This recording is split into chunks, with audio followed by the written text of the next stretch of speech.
सबको जय मसीह की। प्रभु आपके साथ है। शालोम। प्रभु की शांति जो समझ से बाहर है आपके दिल दिमाग के ऊपर राज्य करे, ये मेरी प्रार्थना है। और हम प्रभु को धन्यवाद देते हैं कि प्रभु इस प्रकार से हमको ये अगुवाई कर रहा है कि हम अपना इस काम को जो कि प्रेरितों प्रकाशित वाक्य उसको हम आगे पढ़ें। और हमने पिछले दिनों में इफिसुस की और कलीसिया को देखा, स्मुरना की कलीसिया को देखा, आज पेरगमुन की कलीसिया को हम देखेंगे। इससे पहले कि हम इस अध्ययन में आगे बढ़ें, मैं आपसे कहना चाहती हूँ मेरे प्रियो कि ये बहुत एक हफ्ता बहुत लेट हो जाता है, मुझे ऐसा लगा, और अच्छा रहेगा कि हम इसको थोड़ा और जल्दी करें।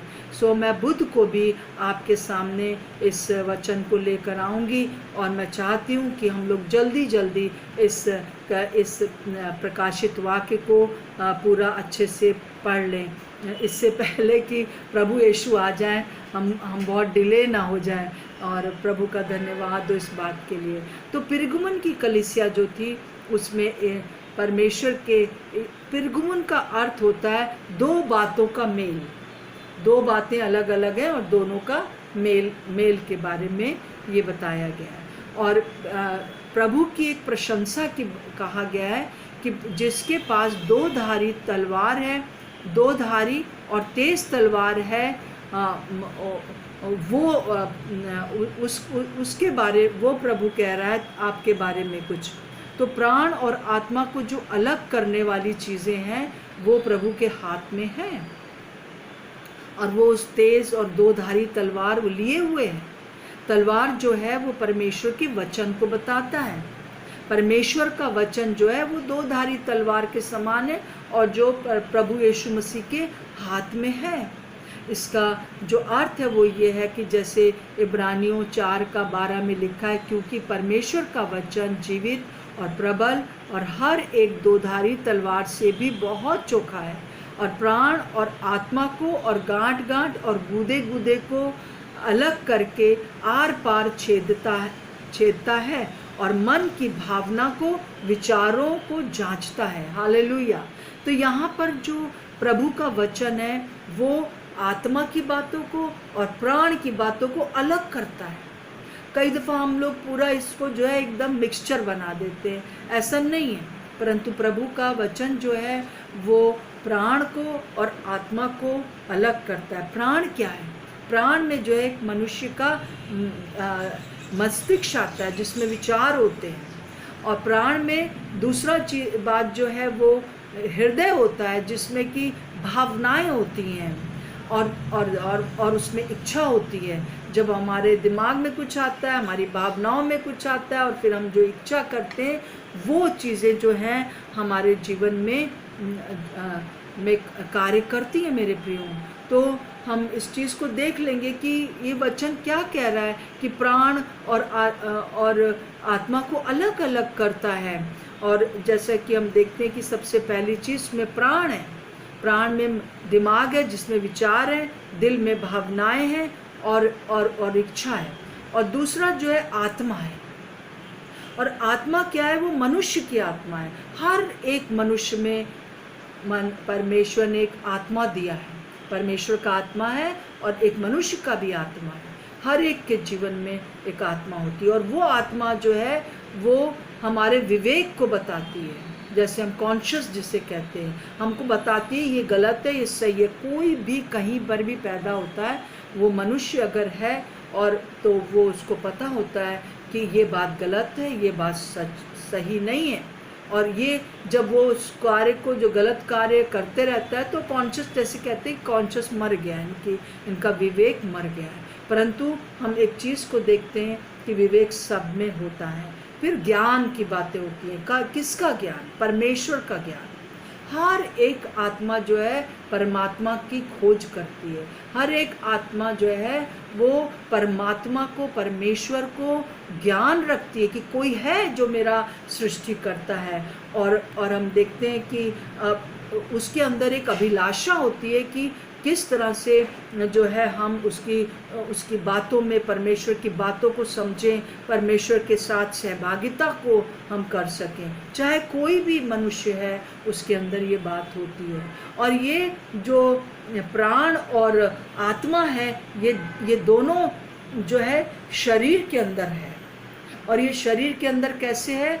हमारे जो शरीर में 5 द्वार हैं, और ये 5 द्वार जो हैं ज्ञानेंद्रियां हैं। इसके द्वारा हम अपनी आत्मा को और अपने जो हमारी प्राण है उसको हम फीड करते हैं। जो हम फीड करते हैं वही कार्य में आता है। जैसे मान लीजिए कि हमारे पास हमारा सुनना, हमारा देखना, हमारा स्पर्श करना, हमारा सूंघना और हमारी टेस्ट, इन 5 इंद्रियों के द्वारा जो है सारी बातें हम अपने अंदर लेते हैं। तो ये शरीर के अंदर रहती हैं, जो प्राण और आत्मा को प्रभावित करती हैं। और इसके लिए जैसे कि पौलुस बोलते हैं इफिसियों के 6:17 में कि पर अन्य सियानों के लिए है जिनकी ज्ञानेंद्रियां अभ्यास करते करते भले बुरे में भेद करने में निपुण हो गई हैं। ये अभ्यास करना हर मनुष्य को कि नहीं, मैं गलत बात नहीं देखूंगा, मैं ऐसा कुछ नहीं देखूंगा जो मेरे दिमाग के ऊपर, जो मेरे दिल के ऊपर और मेरी अभिलाषा हो जाए, मेरी इच्छा हो जाए, ऐसी चीज़ को जो गलत है। और वो पौलुस जो है वो इस कलीसिया को, इफिसुस की इस कलीसिया को लिख रहे हैं इब्रानियों में कि तुमको जो है ऐसा अभ्यास करना है कि तुम जो हो सही चीज़ों को ले सको। पर तुम अभी बच्चे बने हुए हो, तुमको सही बातें समझ नहीं आ रही, क्योंकि आपने अपनी आँखों को उस ज्ञान इंद्री को जो है उसको अभ्यास नहीं किया। नहीं, हम ये नहीं देखेंगे, हम क्या सुन रहे हैं, हम क्या खा रहे हैं, हम क्या सूंघ रहे हैं, ये सारी चीज़ें जो हैं हमारे माइंड में जो है वो कार्य करती हैं। स्पर्श, हम क्या स्पर्श का जो है वो पूरा चीज़ें जो हैं वो हमारे सेक्स के ऊपर वो हो जाती हैं। तो मेरे प्रियो, हम लोग को अपनी हर एक इंद्री को अपने वश में करना है। अपने इसको हमको, प्राण को और आत्मा को के चलाए हमको चलना है मेरे प्रियो। और हम प्रभु से यही प्रार्थना करें कि जो ये तलवार है इसको हम ले लें, और इस तलवार को जो प्रभु यीशु मसीह के पास है, और वो जैसे कि इफिसियों उसका 6:17 में लिखा है, आत्मा की तलवार जो परमेश्वर का वचन है उसको ले लीजिए और प्रभु में आगे बढ़िए। फिर उसके बाद हम देखते हैं कि किस प्रकार से जो है चर्च की प्रशंसा की गई है। ये पिरगुमुन की कलीसिया की प्रशंसा है, सॉरी इसका जो है जो दोष प्रशंसा की गई है। सबसे पहले प्रशंसा प्रभु करते हैं, फिर दोष बताते हैं। तो प्रशंसा क्या है? पिरगुमुन की कलीसिया में का जो था बुराई और दुष्टता और सताव होने के बावजूद भी जो था ये जो है ये कलीसिया मरी नहीं, ये कलीसिया जागृत रही। और प्रभु जानते हैं कि हम वो कहते हैं कि जहाँ तू रहता है वो पिरगुमुन जो था बहुत दुष्टता का और बहुत ज़्यादा ऐसा बड़ा नगर था जो कि जहाँ पे दुष्टता थी, जहाँ पे शैतान का सिंहासन था, दुनिया भर की गंदगी वहाँ पर थी। परंतु प्रभु कहते हैं कि मैं जानता हूँ कि तू ऐसी जगह पर रहता है जहाँ पर कि स्थिति बहुत खराब है। प्रभु जानते हैं जहाँ आप रह रहे हो, प्रभु जानते हैं कि आप कहाँ पर हो। और प्रभु चाहते हैं कि आत्मा की तलवार वचन के द्वारा और बेदाग होकर आप उसमें से निकल सकते हो। और प्रभु हमारी सहायता करते हैं। और यहाँ पर एक अंतिपास एक विश्वासी था जो कि उसने बहुत सी गलत शिक्षाएं जो आ गई थी उनको नहीं अपनाया था, इसलिए उसको जो है मौत की सज़ा दे दी गई थी। उसको जो है अपना बलिदान देना पड़ा था, और उसने झूठी शिक्षाओं को हरगिज़ नहीं माना था, इसलिए उसको समाप्त कर दिया गया था। तो वो ये दो बातों के लिए वो पेरुगमुन की कलीसिया को एक उनकी प्रशंसा करते कि तुम ऐसी जगह पर हो जो कि सही नहीं है, परंतु फिर भी तुम्हारे में बहुत से उसमें ऐसे लोग थे जो कि उसकी गलत शिक्षाओं को नहीं मानते थे, जैसे कि अंतिपास के बारे में लिखा है। परंतु इस कलीसिया के लिए कुछ विरुद्ध की बातें हैं, कुछ दोष की बातें हैं। और बिलाम की शिक्षा जो है वो ये थी कि स्मुरना की जो कलीसिया थी, जिसमें सताव था, जिसमें कोई दोष नहीं था, वो कलीसिया में लोग जो थे इसमें भी आ रहे थे। बहुत से लोग इस प्रकार के उस कलीसिया में थे, परंतु वहाँ पर क्या हुआ कि बिलाम की शिक्षा आ गई। दो प्रकार की गलत शिक्षाएं वहाँ पर आ गई, जिसको कि लोगों ने अलग नहीं किया मेरे प्रियो। और पर जो कुछ लोगों ने उनसे दूर भी रहे, तो प्रभु उनको बहुत आशीष देते हैं। तो पहली जो बिलाम की शिक्षा थी वो क्या थी कि जब दुश्मन सताव द्वारा नहीं जीत पाता है, तब क्या करता है, वो कुछ गलत शिक्षाएं ले आता है जीवन में, जिससे कि जो कलीसिया है वो हार जाए। जब सताव लाता है कुछ नहीं हो रहा है, परंतु कुछ गलत बातों को वो बो देता है हमारे कलीसिया में, हमारे जीवन में, जिसमें कि बहक कर हम प्रभु से दूर हो जाते हैं। जैसे बिलाम की शिक्षा जो थी उसके लिए गिनती उसका 2:22 में पूरा लिखा हुआ है मेरे प्रियो। और वहाँ पर ऐसा लिखा है कि मोआब का राजा जो था वो बालाक एक इस्राएलियों से वो बालाक उसका नाम था, और वो इस्राएलियों से बहुत डर गया था, क्योंकि वो लोग बहुत बढ़ते जा रहे थे मोआब में। और उसने कहा इन लोग को कैसे ख़त्म करें, और उसको पता था अगर इनसे हम लड़ाई करेंगे तो जीत नहीं सकते हैं, क्योंकि इनका यहोवा परमेश्वर इनकी ओर से लड़ता है। तब उसने एक ऐसे बिलाम को, एक ऐसे भविष्यद्वक्ता को चुन लिया जो कि उन्हीं का भविष्यद्वक्ता था, इस्राएली भविष्यद्वक्ता था, परंतु वो लालची था। उसने ये जान लिया था और उसने ये कहा कि अगर ये भविष्यद्वक्ता इन लोगों को श्राप दे देगा तो इनके ऊपर श्राप जाएगा। तो वो उसको लालच देकर कुछ लोग को भेजा और कहा कि उसको लेकर आओ, ताकि वो मेरे लोगों के मेरे दुश्मनों के विरोध में उनको श्राप दे। 3 बार उसको बुलाया। हम उसमें एक बार देखते हैं कैसे गधी के बच्चे ने उसको बचाया। गधी उसकी जो थी, गधी पर बैठा हुआ सवार आ रहा था, और गधी कभी इधर हो रही थी, कभी इधर हो रही थी, आगे नहीं बढ़ रही थी। तब उसने 2 बार उसको मारा, है ना। तो फिर उसने कहा तुमने मुझे क्यों मार रहे हो, देखो तुम साथ। उसकी जब आंखें खुल गई तो उसने देखा, एक पहली बार जानवर ने बात करी और आखिरी बार। कभी उसके बाद जानवर ने, प्रभु कभी जानवर को भी यूज़ करता है कि वहाँ पर एक ऐसा स्वर्गदूत खड़ा था जो कि तलवार लिए हुआ था। अगर ये गधी आगे से निकल जाती तो ये गधी पर बैठा हुआ जो था इसको मार डालती, परंतु गधी ने उसको बचा लिया। और फिर भी वो 3 बार श्राप देने तो गया, क्योंकि लालची था। उसको राजा से बहुत लालच थी कि बहुत कुछ मिल जाएगा, परंतु वो अपने मुंह से उनको श्राप नहीं दे पाया। और उसने कहा, जैसे गिनती 33:33 में लिखा है, निश्चय कोई मंत्र श्राप याकूब पर नहीं चल सकता और इस्राएल पर भावी कहना कोई अर्थ नहीं रखता। मेरे प्रिय, और वो जब जाता था तो क्या था, उसके मुंह से श्राप निकलने के बजाय परमेश्वर का आशीर्वाद निकलता था। उसने कहा मैं नहीं दे सकता, क्योंकि जिसको परमेश्वर यहोवा ने श्राप दिया है, आशीर्वाद दिया, उसके ऊपर श्राप नहीं चलता, उसके ऊपर कोई तंत्र मंत्र नहीं चलता। ये बात मैंने अपने जीवन में अनुभव करी है कि मेरे ऊपर कोई तंत्र मंत्र नहीं चला। उस समय मैं बहुत छोटी थी, परंतु फिर भी परमेश्वर ने मुझे बचाया, क्योंकि मैं प्रभु की थी मेरे प्रियो।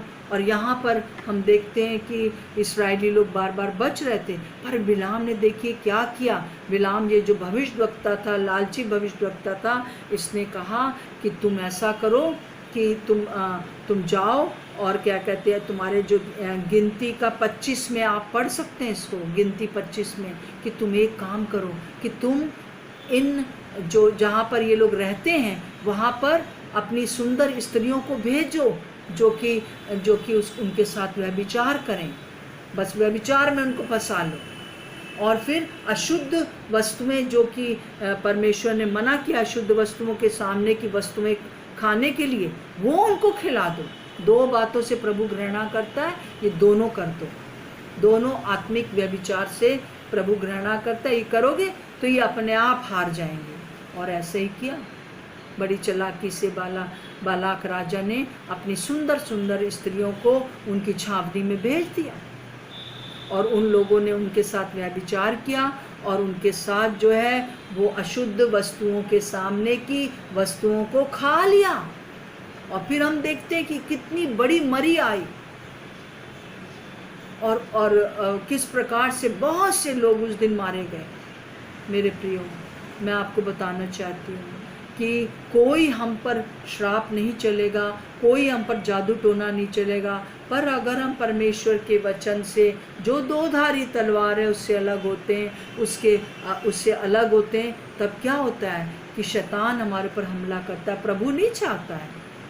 तो यहाँ हम इस प्रकार से इन लोग के अंदर गलत बात देख रहे हैं कि ये उस समय की चर्च की कलीसिया में आ गई थी। स्मुरना की कलीसिया में तो सताव था, कुछ नहीं था, गलत बातें नहीं थी, परंतु यहाँ आते आते फिर गुमुन की कलीसिया में इस प्रकार से बातें होने लगी। और फिर उनके अंदर एक और गलत शिक्षा थी, वो निकुलियों की शिक्षा थी। अशुद्ध वहाँ पर क्या था कि निकोलाउस एक प्रभु का चेला था, जो कि जैसे कि जब हम प्रेरितों के काम 6 में देखते हैं कि बहुत से लोग आए और कहने लगे कलीसिया में प्रेरितों से कि हमारे विधवाओं की देखभाल नहीं होती है, ये नहीं होता, वो नहीं होता। तो उन्होंने कहा तुम अपने में से कोई 7 लोगों को चुन लो और वो लोग इस सोशल वर्क को करें, सामाजिक कामों को करें। हमको परमेश्वर ने प्रार्थना करने के लिए और वचन सुनाने के लिए चुना हुआ है। और उसमें से निकुलाऊ एक जन था, एक चेला था, जो बाद में भटक गया और कहने लगा प्रभु मुझसे बात करता है, वचन से अलग हो गया जो उसने सुना था वचन। और वो कहने लगा शरीर से कुछ भी करते रहो, कुछ नहीं होगा, आत्मा तो प्रभु की है। मतलब आपका जब आपने प्रभु को ग्रहण कर लिया, आप चले जाओगे स्वर्ग में। पर इस धरती पर रहते हुए चाहे कुछ भी करते रहो, चाहे वे विचार करो, चाहे कुछ खाओ पियो जो कि सही नहीं है, सब कुछ कर सकते हो, प्रभु ऐसा कुछ नहीं होगा। और ये जो निकुलाइयों की जो शिक्षा थी ये बहुत प्रचलित हो गई वहाँ, और उसकी वजह से परमेश्वर का आत्मा शोकित हो गया। और इसलिए वो यूहन्ना को कह रहा है कि उन लोगों से कहो कि अपने अंदर से निकुलाइयों की शिक्षा को जो कर रहे हो वो हटाएं, क्योंकि ये शिक्षा जो है इन दिनों में भी बहुत हो रही है मेरे प्रियो। जैसा कि हम दूसरा तिमुथियुस 3 के 1 से 5 में पढ़ते हैं, और एक एक चीज़ आप देखिएगा कि क्या चीज़ें हैं जो परमेश्वर के मन को और शोकित करती हैं। जो 2 बातें बताई हैं उनके साथ साथ ये भी है, पर ये स्मरण रख कि अंतिम दिनों में कठिन समय आएंगे, क्योंकि मनुष्य स्वार्थी, लोभी, डींगमार, अभिमानी, निंदक, माता पिता की आज्ञा टालने वाले, कृतघ्न, अपवित्र, दया रहित, क्षमा रहित, दोष लगाने वाले, असंयमी और कठोर, भले के बैरी, विश्वासघाती, ढीठ, घमंडी और परमेश्वर की नहीं वरन सुख विलासी के चाहने वाले होंगे। वे भक्ति का भेष तो धरेंगे पर उनकी शक्ति को न मानेंगे। ऐसों से परे रहना। परमेश्वर चाहता है ऐसी चीज़ों से हम परे रहें। परंतु उस समय क्या हुआ, ये सब चीज़ें आ गई और ये चीज़ें अभी भी हैं। प्रभु हमसे चाहते हैं और बहुत सी चीज़ें। जब मैं प्रभु के पास आई, मैं 13 साल की थी जिस दिन मैंने प्रभु को जाना। मुझे किसी ने नहीं बताया ये नहीं करना, वो नहीं करना। मुझे लगा जैसे कोई चीज़ मुझे पकड़े हुए है, और जैसे ही मैंने प्रभु को अपनाया बस वो चीज़ छूट कर चली गई। मुझे पहले दिन से ही पता था मुझे क्या करना है, क्या नहीं करना। मैं ये नहीं कह रही हूँ कि मैं परफेक्ट हो गई, कई बार मालूम होते हुए भी मैं उन कामों को की हूँ जो कि पवित्र आत्मा वचन मना करता है, परंतु उसका नुकसान भी उठाई हूँ और वापस आई हूँ। मेरे प्रियो, प्रभु हमसे ये चाहता है कि हम जो है हम इस प्रकार से जीवन ना बिताएं। तो वहाँ पर 2 प्रकार के विश्वासी थे। एक विश्वासी थे जो सच्चे विश्वासी थे, जो कि अंतिपास के समान मरने के लिए तैयार थे और वो सताव सह रहे थे, परंतु अधिकतर जो विश्वासी थे वो उन दोनों शिक्षाओं को मानते थे, जो निकुलियों की शिक्षा और साथ में जो हमने देखा था बिलाम की शिक्षा। दोनों में व्यभिचार है, दोनों में अशुद्ध वस्तुओं के सामने की चीज़ों को खाने को कहा है और बहुत सी बातें थी। तो ये दोनों चीज़ें साथ में चल रही थी मेरे प्रियो। हम साथ साथ में नहीं चल सकते। दुनिया को भी, प्राण की बातों को भी और आत्मा की बातों को भी, दोनों को हमको परमेश्वर के सुपुर्द करना होगा। आज्ञा देखिए क्या है। अब एक आज्ञा है और वो 2:16 में है, प्रकाशित वाक्य 2:16, मन फिरा, पश्चाताप कर। ये क्या कर रहा है तू? मैं तुझे नाश करना नहीं चाहता हूँ, मैं तुझे प्यार करता हूँ।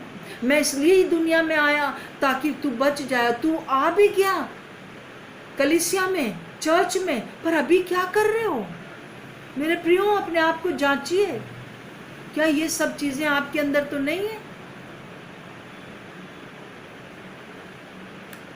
आजकल एक जो मोबाइल है ना, वो भी एक बहुत बड़ी टेम्पटेशन बना हुआ है और बहुत से लोग उसके गुलाम हो गए। विश्वासी लोग, क्रिश्चियन लोग, मैं उनसे कहना चाहती हूँ, इन सब चीज़ों से बच कर रहिए जो कि आपके माइंड को, आपके दिल को और आपके विल को ख़त्म करते हैं, आपके कॉन्शियस को मार डालते हैं। आपके अंदर से वो अभिलाषा खत्म हो जाती है, बाइबल पढ़ने का मन नहीं कर रहा है, प्रार्थना करने का मन नहीं करता, कोई बोझ नहीं आता है।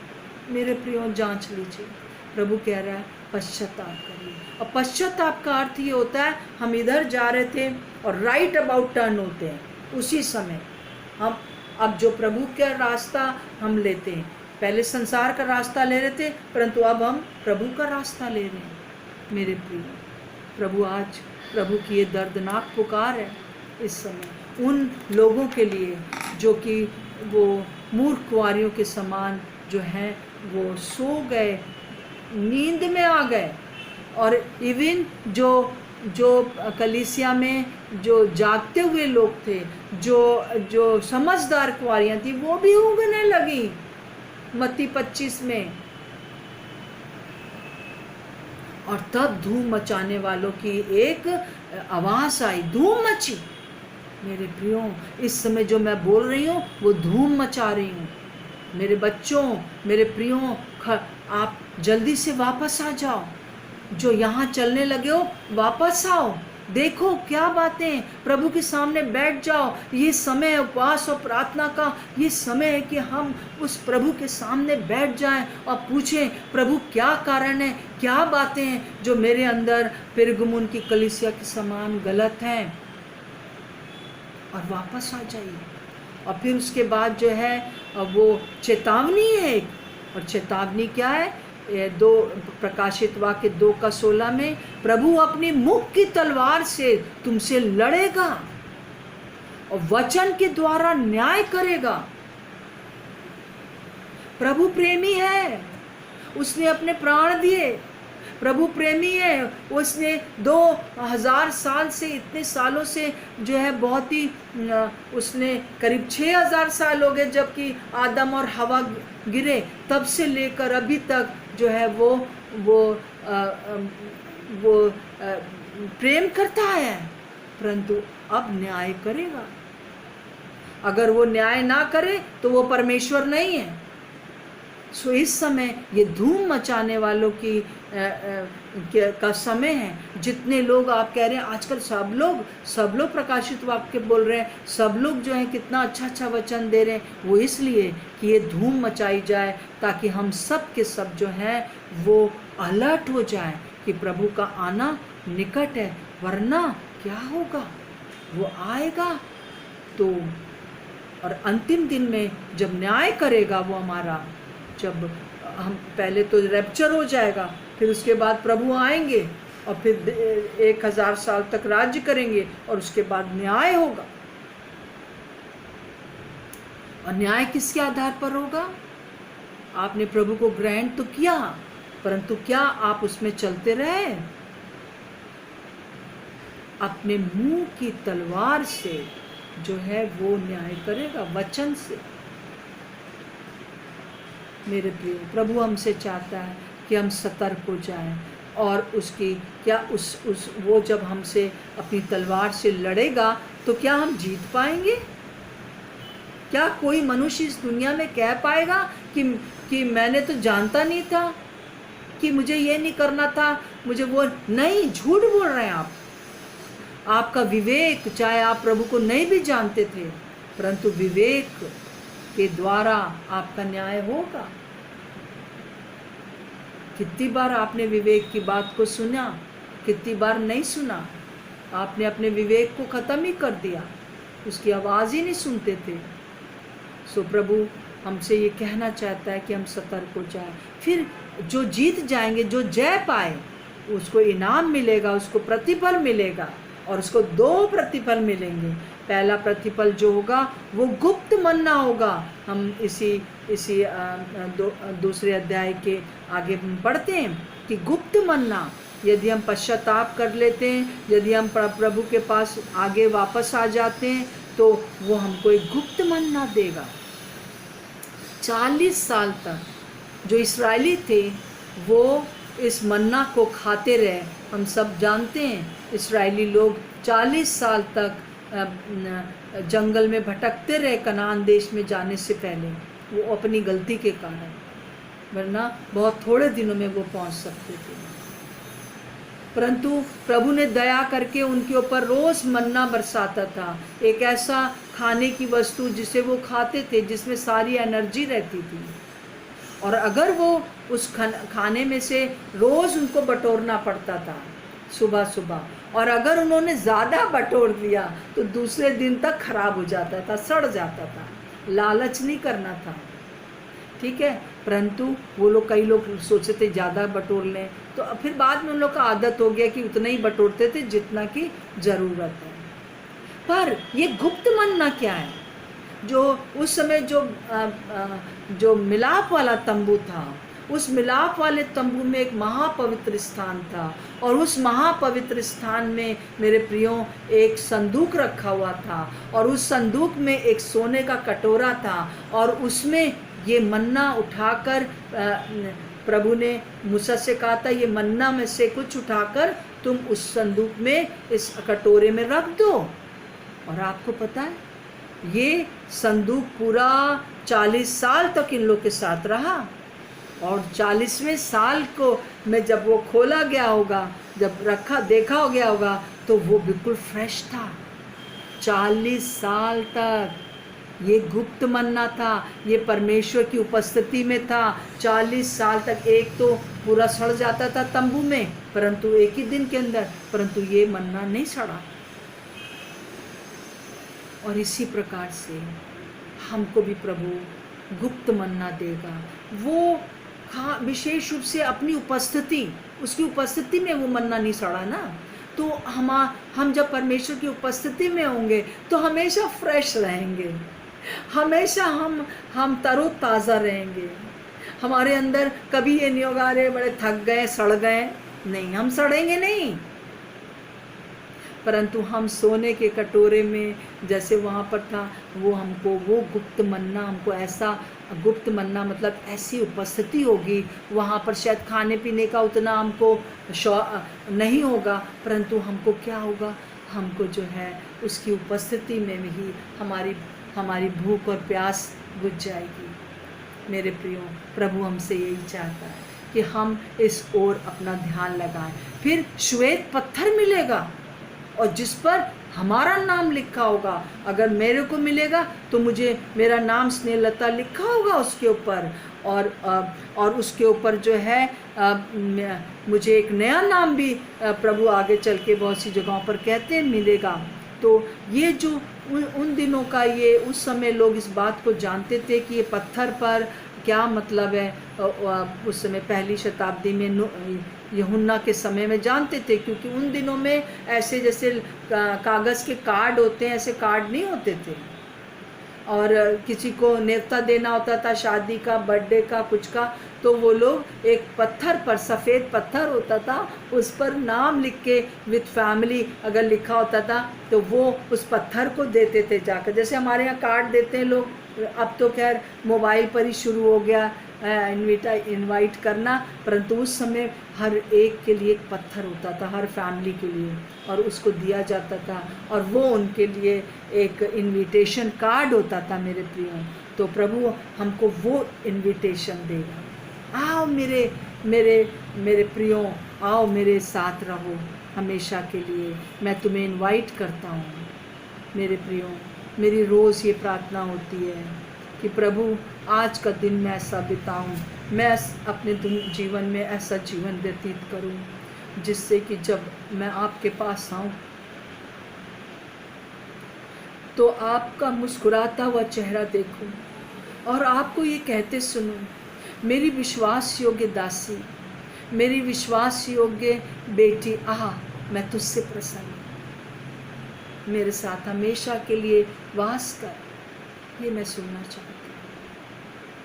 हालांकि मैं बिल्कुल परफेक्ट नहीं हूँ, परंतु ये मेरी उम्मीद है, ये मेरी रोज़ की प्रार्थना है। प्रभु मैं ऐसा सोचना चाहती हूँ, मैं ऐसा अनुभव करना चाहती हूँ, मैं वो करना चाहती हूँ जीवन भर जो मेरा रेस्ट ऑफ द लाइफ मेरी रह गई है, कि मैं आपका मुस्कुराता हुआ चेहरा देखूँ।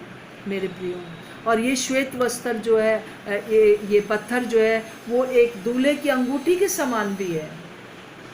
दूल्हे की अंगूठी, जैसे ये अंगूठी मेरे हस्बैंड ने मान लीजिए मुझे पहनाई है, ये मेरी अंगूठी है, ये शादी की अंगूठी है, और प्रभु भी हमको एक्सेप्ट करता है ये पत्थर के द्वारा। उन दिनों में जैसे लगता है कि ये जो शादी भी होती थी उस समय पत्थर तो नहीं दिया जाता था, अंगूठी ही पहनाई जाती होगी, परंतु ये एक वो वाचा थी जो प्रभु हमसे बांधता है कि तुम मेरे साथ सदा सर्वदा रहोगे। सच्चे विश्वासी आत्मिक परमानंद में संबंध के प्रवेश करता है। एक सच्चा जो विश्वासी है वो आत्मिक आनंद में प्रवेश करता है। मेरे प्रिय, इस दुनिया में रहते हुए भी और इस यहाँ के जाने के बाद भी प्रभु आपको बहुत प्यार करते। मेरे प्रियो, आज जांचने का समय है कि हम भी उसके अनुसार चलें। अब पिरगमुन की जो कलीसिया थी वो न केवल उस समय टर्की में थी, परंतु वो इतिहास बन गई। पहले इफिसुस की कलीसिया हम देखते 100 साल की थी, फिर हम स्मुरना की कलीसिया देखते हैं 213 साल की थी, और अब जो है ये कलीसिया, पिरगमुन की कलीसिया जो है वो 137 साल की, 137 ईयर्स की थी। पूरा ये युग चला और बिल्कुल सेम वही हुआ जो कि पिरगमुन की कलीसिया में था। वहाँ पर बहुत से सच्चे विश्वासी थे जो कि चले आ रहे थे, और उन लोग के उसी प्रकार से चले आ रहे हैं, एक के बाद एक के बाद हर एक उसमें सच्चे विश्वासी रहे। अगर सच्चे विश्वासी ना होते तो यहाँ पर पवित्र आत्मा का कोई काम नहीं होता। परंतु प्रभु का धन्यवाद हो। परंतु वहाँ पर उस समय जो पिरगमुन की कलीसिया में एक चीज़ जो थी वो क्या आ गई थी कि एक रोमन सेनापति था जिसका नाम कॉन्स्टेंटाइन था, और वो उसने एक स्वप्न देखा, और उसने स्वप्न में एक क्रूस को देखा, लाल क्रूस को देखा। और फिर उसने क्या किया कि अपना प्रभु यीशु मसीह को ग्रहण किया, और फिर अपना जो फ्लैग था उसका सेनापति का, उसमें उसने क्रूस को बनाया, और उसके बाद वो बहुत सी लड़ाइयाँ जीतता गया, और उसके बाद वो राजा बन गया। और उस समय रोमन राज्य पूरे संसार में राज्य कर रहा था। और उसने क्या किया कि वो राजा ने तो सही सही ग्रहण किया, और बहुत से लोगों ने प्रभु को ग्रहण किया, परंतु उसने उसके बाद जो है, या उसी समय से जो था, वो ये कैथोलिज्म का उदय शुरू हो गया। रोमन कैथोलिज्म इसीलिए कहते हैं। और उसमें क्या हो गया कि बहुत सी चीज़ें रोमी लोग जो थे, वो सिर्फ राजा के कहने पर ईसाई बन गए, क्योंकि वो उस समय वो सरकार बहुत पावरफुल होती थी, बहुत कठोर होती थी। और उन लोगों ने अपने, जैसे कि उन्होंने ईस्टर की एक उनकी देवी थी, उसको उन्होंने जो है वो कह दिया कि हाँ, पुनरुत्थान की जो दिन था उसको उस दिन फिक्स कर दिया, ये पुनरुत्थान का दिन जो है ईस्टर कहलाएगा। इसीलिए हम देखते हैं वो अंडा वंडा जो है सब उधर ही से आ रहा है। तो ईस्टर में जो अंडा हम लोग उसको अनकॉन्शियसली उसको हम लोग ले रहे हैं। ये कैथोलिज्म का उदय हो गया वहाँ पर, जिसमें कि सब प्रकार की जो थी वो से हम मूर्तियाँ आ गई। चाहे वो भले ही जो था वो मरियम की और यीशु मसीह की मूर्ति थी। इससे पहले लोग मूर्ति पूजा नहीं करते थे, परंतु मूर्तियों आ गई। और जो सारे सेंट्स थे, जितने भी चेले थे, उनकी मूर्तियाँ आ गई, उनसे प्रार्थना करना शुरू किया। क्योंकि ये लोग जो थे, रोमन लोग जो थे, वो अपने एंसेस्टर्स से ये प्रार्थना करते थे कि तुम हमारे लिए प्रार्थना करो। मेरे प्रियो, हम आज हम जो हैं इस प्रकार से देखते हैं। और इन लोगों के अंदर जो था, जो विलाम की और निकुलियों के समान बहुत सी शिक्षाएं आ गई थी मेरे प्रियो। और ऐसे विश्वासी जो राजा के कहने पर विश्वासी हुए थे, उन लोगों वो ऐसे लोग बहुत ज़्यादा हो गए।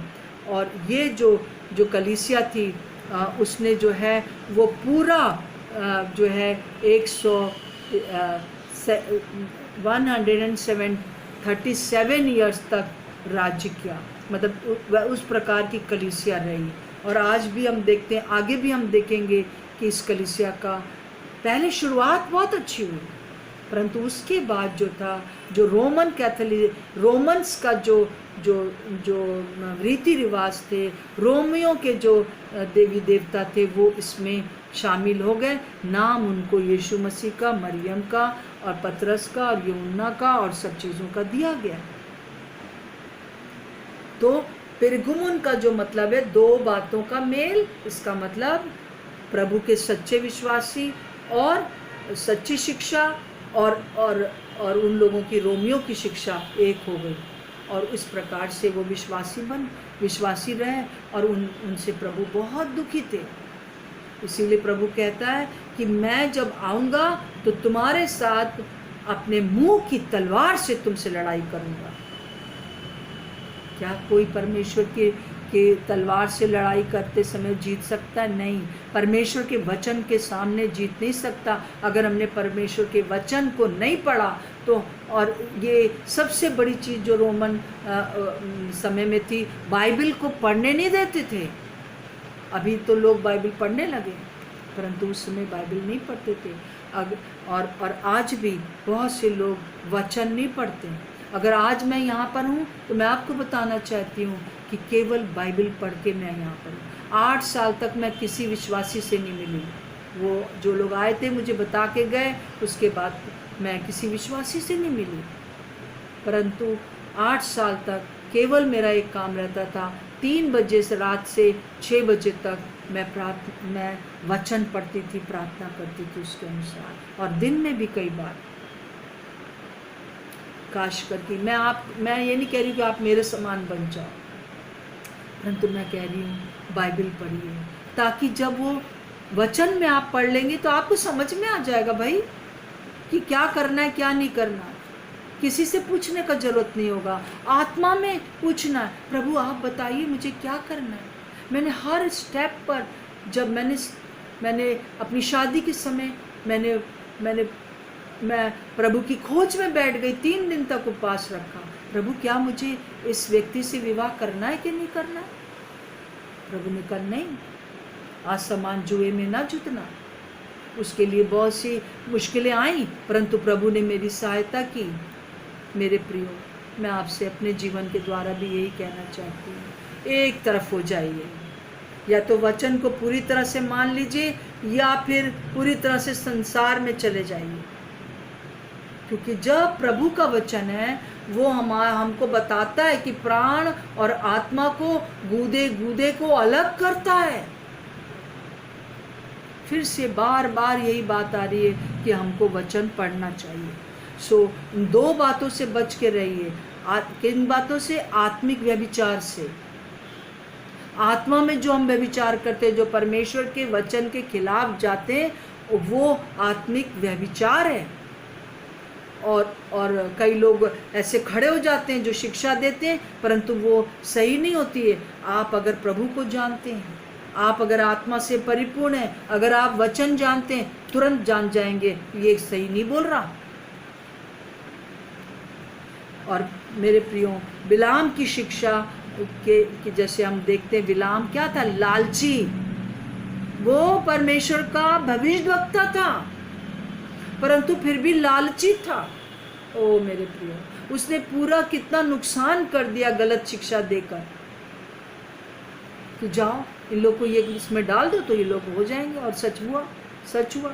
मेरे प्रियो, प्रभु आज हमसे यही कहना चाहता है, लालच या और भी बहुत सी चीज़ें जो मैंने अभी आपके सामने पढ़ी हैं, इन सब से बच के रहिए। प्रभु आपको बहुत प्यार करता है। प्रभु नहीं चाहता कि जब वो अन्याय करने आए तब वो अपने जब तलवार से, अपने जब मुंह की तलवार से, अपने वचन से आपका न्याय करेगा, तो आप कहाँ पाओगे अपने आप को। बच के रहिए। आइए हम पश्चाताप करें। आइए हम अपने अंदर से जो चीज़ें आपकी ओर, परमेश्वर की ओर से नहीं है, उनको उखाड़ कर फेंक दें। और ये कब होगा? ये दिन है। उपवास रखिए, प्रार्थना करिए, पूछिए प्रभु से, प्रभु आपकी ओर से मेरे जीवन में क्या है, नहीं क्या जो आपका नहीं है वो मेरे अंदर क्या है, उसको मैं उखाड़ना चाहता हूँ। आइए हम प्रार्थना करेंगे। प्रभु यीशु मसीह, इस समय हम आपके पास आते हैं, हम प्रार्थना करते हैं प्रिगुमन की कलीसिया के समान जितनी भी चीज़ें हमारे जीवन के अंदर हैं जो आपकी ओर से नहीं है, प्रभु जी, मैं प्रार्थना करती हूँ यीशु के नाम से, उन सारे पौधों को जो पिता परमेश्वर आपने नहीं लगाए हैं उनको उखाड़ कर फेंकते हैं, यीशु के नाम से फेंकते हैं। हर एक प्रकार से वो बातें उखाड़ कर फेंकते हैं और अपने जीवन के ऊपर प्रभु जी मत्ती 15:13 के अनुसार उखाड़ते हैं। और प्रभु यशाया 11:2-3 को अपने जीवन में बो देते हैं। परमेश्वर की आत्मा को, पर जो कि समझ और बुद्धि की आत्मा है, जो ज्ञान और जो समझ और बुद्धि की आत्मा है, जो ज्ञान और यहोवा के भय की आत्मा है, हम इन सारी बातों को बो लेते हैं प्रभु जी अपने अंदर। यशाया 11:2 को बो लेते हैं प्रभु जी, 3 को बो लेते हैं। प्रभु हमारी सहायता करें। यीशु मसीह, इस समय हर एक को मैं आशीर्वाद देती हूँ, जितने भी लोग इसको सुन रहे हैं, हर एक जन आज ही पश्चाताप करके, रिपेंट करके आपके पास आ सके, यीशु के नाम से, आमीन। मेरे प्रियो, एक विशेष सूचना मैं फिर से देना चाहती हूँ कि मुझे ऐसा लगा कि पूरा सैटरडे टू सैटरडे बहुत देर हो जाती है, तो हम लोग अब ये करेंगे कि हम बुधवार को भी मिलेंगे यूट्यूब डायरेक्ट करके, फेसबुक पर भी और यूट्यूब पर भी। और प्रभु आपको बहुत आशीष दे। अगर कोई प्रश्न है तो आप बता सकते हैं, और आप मुझसे अगर कांटेक्ट करना चाहते हैं तो कर सकते हैं। इसी माध्यम से कि अपना आप उसको मेरे पास मैसेज भेज सकते हैं। प्रभु आपको बहुत आशीष दे। यीशु मसीह आपको प्यार करते हैं। आमीन।